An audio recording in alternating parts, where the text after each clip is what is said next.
अब हम अपने यशस्वी कुलपति प्रोफेसर सिद्धार्थ सिंह जी का उद्गार सुनेंगे, जिनके सफल नेतृत्व में एक वर्ष में नवनालंदा महाविहार ने क्या क्या प्राप्त किया, चाहे अकादमिक गतिविधियां हों, अंतर्राष्ट्रीय संबंध हो जिसके लिए नवनालंदा महाविहार जाना जाता था, आज तो मानो पंख लग गया हो नवनालंदा महाविहार को। हर महीने, कई बार महीने में 2 बार अंतर्राष्ट्रीय डेलीगेशन प्रतिनिधि मंडल हमारे नवनालंदा महाविहार को विजिट करता है और इसमें आदरणीय कुलपति महोदय का बहुत बड़ा योगदान है। उन्होंने अपने अंतर्राष्ट्रीय संबंधों को नवनालंदा महाविहार के लिए खोल दिया है। अब मैं कुलपति महोदय से आग्रह करता हूं कि हम लोग आपके अध्यक्षीय उद्बोधन के लिए प्रतीक्षारत हैं। आप अध्यक्षीय उद्बोधन दें।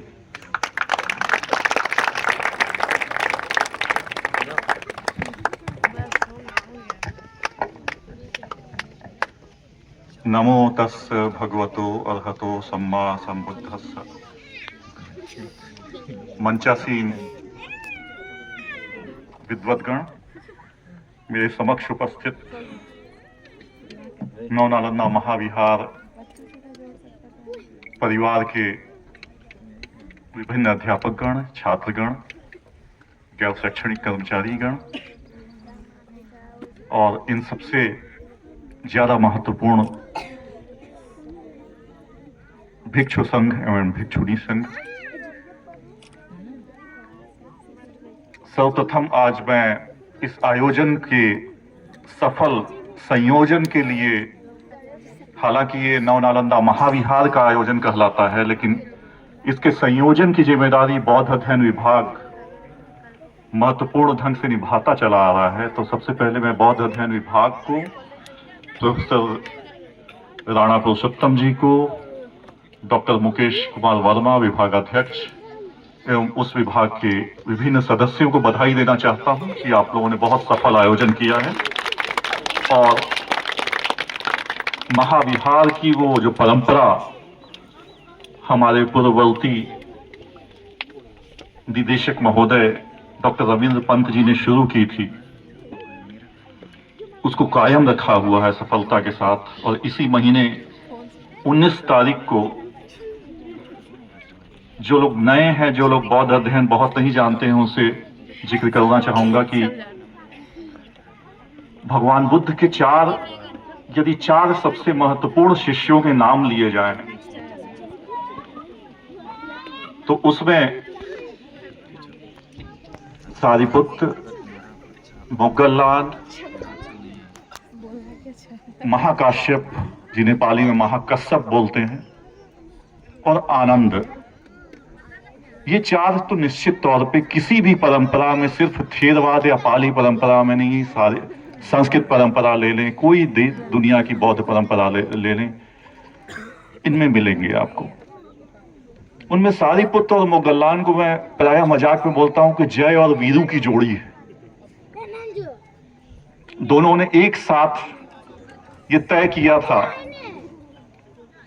मैं कोशिश करूंगा कि अपनी बात दोहराऊं नहीं। अंतिम में बोलने वाले के साथ संकट ये होता है कि उसके पास बोलने के लिए सामग्री नहीं बचती।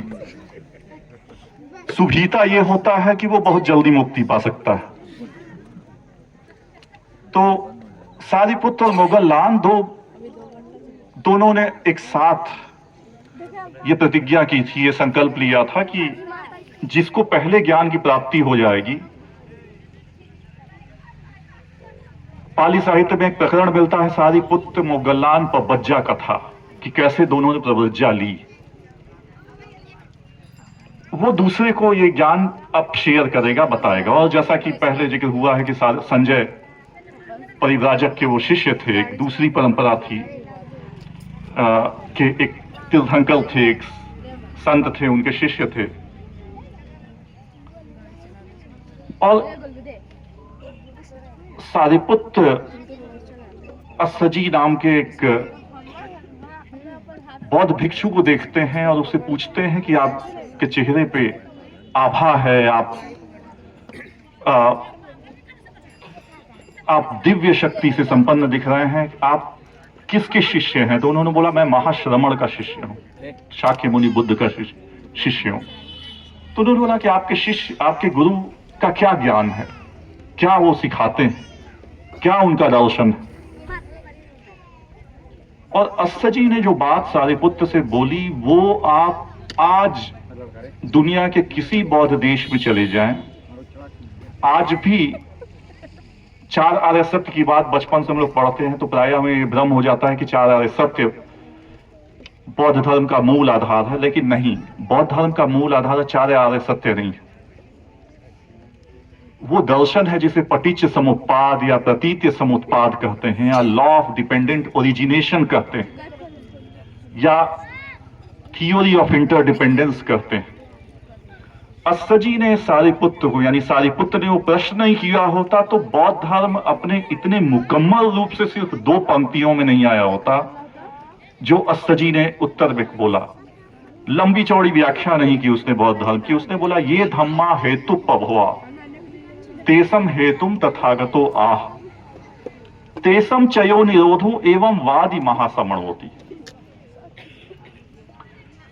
जो भी इस संसार में है उसका कारण क्या है और उसका निदान क्या है, यही महाश्रमण का, यही तथागत ने बतलाया है। बात बड़ी साधारण सी लग रही है कि कारण और निदान, लेकिन उसी सूत्र पे यदि आप आगे बढ़ते रहे तो पूरी बौद्ध दर्शन की इमारत सिर्फ पाली साहित्य में नहीं, आगे चल के नागार्जुन की शून्यता का सिद्धांत, अनीश्वरवाद का सिद्धांत, कार्य कारणवाद का सिद्धांत, जितने सिद्धांत हैं उनके सारे अंतर संबंध यहीं से पैदा होते हैं। जितने बौद्ध दर्शन, यानी चार आर्य सत्य भी वहीं आता है, पूरी कॉस्मोलॉजी वहां दिखती है, ये सारी बातें, और ये सारिपुत्र और अस्सजी का संवाद है। तो सारिपुत्र को जानना, आप यदि नालंदा की धरती पे भले आप अंग्रेजी पढ़ा रहे हो, जापानीज पढ़ा रहे हो, दर्शन पढ़ा रहे हो, संस्कृत पढ़ा रहे हो, कोई पढ़ा, मगध क्षेत्र में यदि आप हैं और आप यदि सारिपुत्र और मोगल्लान को नहीं जानते तो आपकी कहीं ना कहीं आपके दर्शन, आपके ज्ञान में एक अधूरापन है। स्वाभाविक तौर पर बुद्ध को जानना तो बुनियादी चीज है, लेकिन उससे आगे बढ़ के, और यदि तथागत बुद्ध के बाद यदि सबसे ज्यादा उपदेश किसी एक शिष्य ने दिए हैं, जिसको कि जो सबसे महत्वपूर्ण सूत्रों में माना जाता है, जैसे कि एक बहुत महत्वपूर्ण सूत्र है सम्मा दिट्ठी सूत्र, सम्यक दृष्टि से संबंधित सूत्र। ये तथागत बुद्ध का उपदेश नहीं है, ये सारिपुत्र का है। ऐसे ही दीघनख, बहुत महत्वपूर्ण नंदक सूत्र, बहुत सारे महत्वपूर्ण सूत्र, जो उसका श्रेय तब कि यदि महायान देशों में आप घूमे तो महाकाश्यप का कद बहुत बड़ा हो जाता है, लेकिन उपदेशों में आप देखेंगे तो आयुष्मान महाकाश्यप के भी उतने उपदेश आपको नहीं मिलेंगे जितने की सारिपुत्र के मिलेंगे। तो सारिपुत्र को एक पाली में एक प्रकरण मिलता है एतदग्ग वग्ग, जिसमें बुद्ध ये बतलाते हैं कि मेरी किस किस प्रतिभा के मामले में मेरा कौन सा शिष्य या शिष्या सबसे श्रेष्ठ है।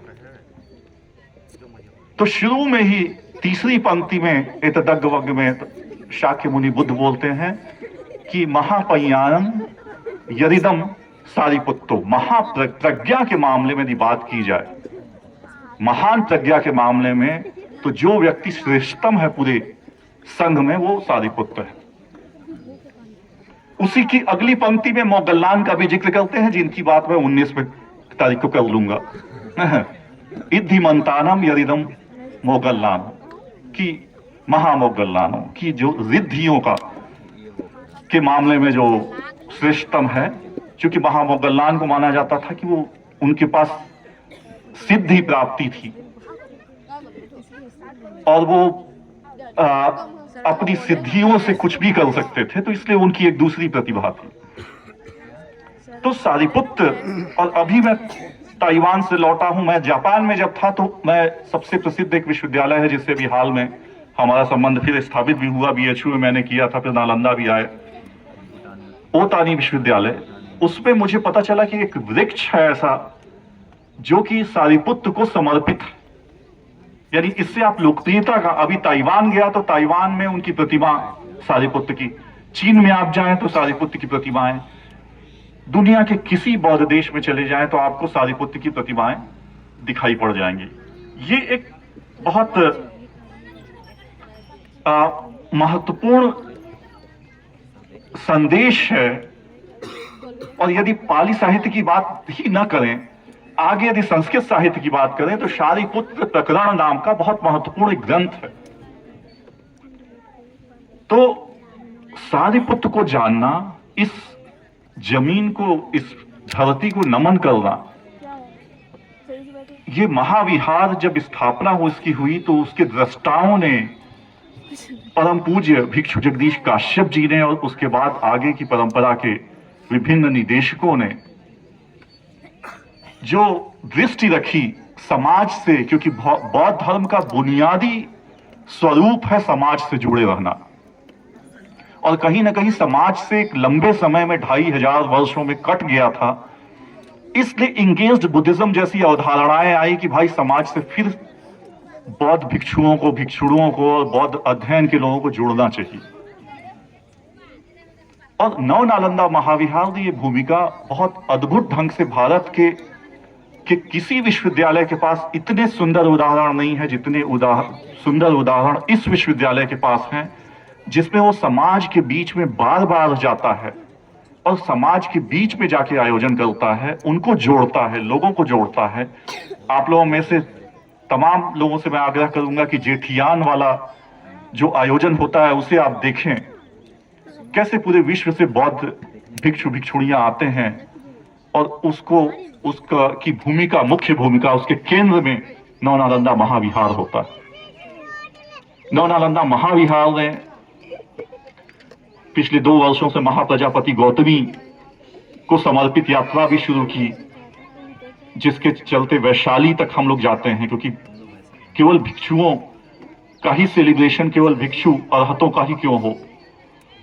इस बिहार की धरती ने जब विश्व का पहला भिक्षुणी संघ या पहला विमेन एम्पावरमेंट का उदाहरण पूरी दुनिया को दिया है, तो वो भी क्यों नहीं सेलिब्रेट होना चाहिए।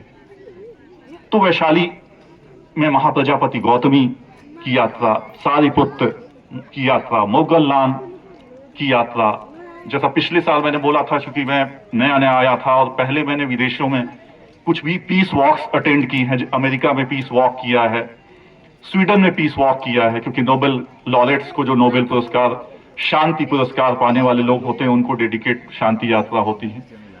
लेकिन मैं फिर वही बात दोहराना चाहता हूं, आप में से बहुत सारे लोग नए होंगे, कि इस किस्म की हेरिटेज या पीस वॉक जो नव नालंदा महाविहार महाप्रजापति गौतमी, महाकाश्यप को समर्पित, फिर जहां राजा बिंबिसार ने, जो जेठियान की जो पृष्ठभूमि है, कि राजा बिंबिसार ने जहां भगवान बुद्ध को का स्वागत किया था, जहां मिले थे और उनके साथ फिर चले थे, उस पूरे पथ की यात्रा, इतने सारे सुंदर हेरिटेज वॉक या शांति यात्राओं के उदाहरण भारत में यकीनन किसी एक विश्वविद्यालय के पास नहीं है, और मुझे पूरा यकीन है कि विश्व में भी किसी एक विश्वविद्यालय के पास नहीं। और इसकी भूमिका, इसका जिन्होंने इसको कंसीव किया, जिन्होंने इसके बारे में सोचा समाज में जा करके कि समाज से जुड़ा जाए, जो बौद्ध धर्म के बुनियादी तत्व हैं, जो वक्त के साथ टूटते गए, क्योंकि 3 सिद्धांत जो कहे जाते हैं कि भगवान बुद्ध के सिद्धांत 3 भाग में यदि बांटे जाए तो परियत्ति, पटिपत्ति और पटिवेद। तो एक चीज थियोरेटिकल ज्ञान, परियत्ति, आप जो शास्त्रों में पढ़ते हैं, लेकिन उसको प्रैक्टिस करते हैं कि नहीं, पटिपत्ति, ये बहुत महत्वपूर्ण है। और इसके बाद जब ये सारे सिलसिले हो जाते हैं तब आप पटिवेद की बात आती है, साक्षात्कार की बात आती है कि आप साक्षात्कार तक पहुंचते हैं।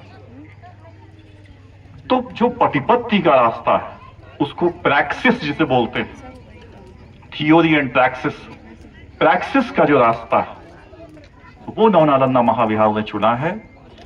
और उसके जो जो लोग जिन जिन यात्राओं के या जिन जिन ऐसी आयोजनों के जो संयोजक हैं वो महान पुण्य के भागी हैं, मैं मानता हूं, जिनको ये श्रेय मिला कि वो इस किस्म के आयोजन के सूत्रधार बन रहे हैं। और नवनालंदा महाविहार को ये नवनालंदा महाविहार, मेरे काम की बातें लगता है खत्म हो गई है इसलिए हटा लिया गया है रिकॉर्डिंग। ये संकेत है मेरे लिए कि अब मुझे बंद कर देना चाहिए अपनी बात। तो आप तो यहीं पे तो मैं उन सब लोगों को बधाई देता हूं जो विभिन्न पेस वॉक्स में, शांति यात्राओं में आपने भूमिका अदा की है सूत्रधार के तौर पे।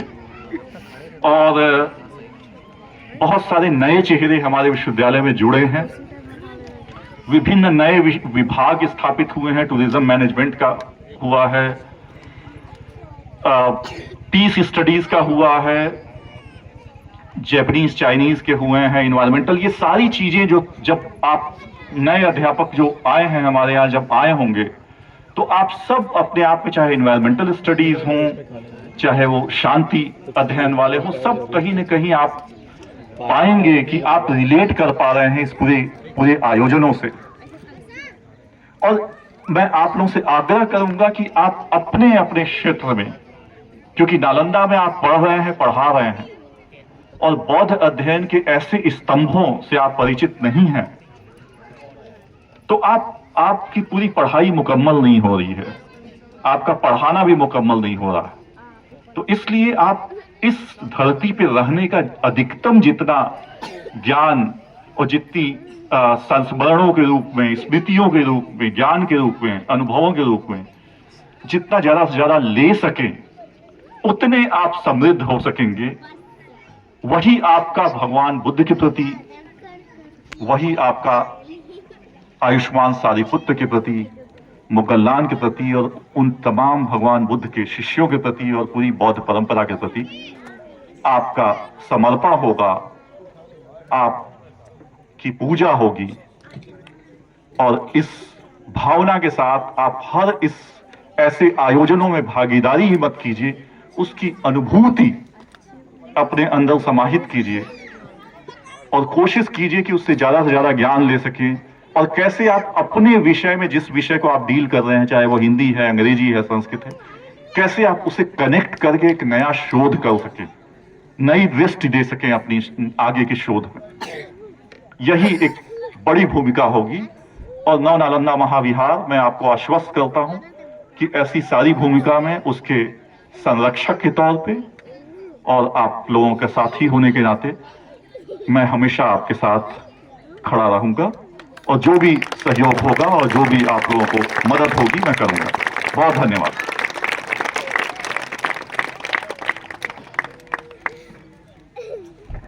बहुत बहुत आभार इस अध्यक्षीय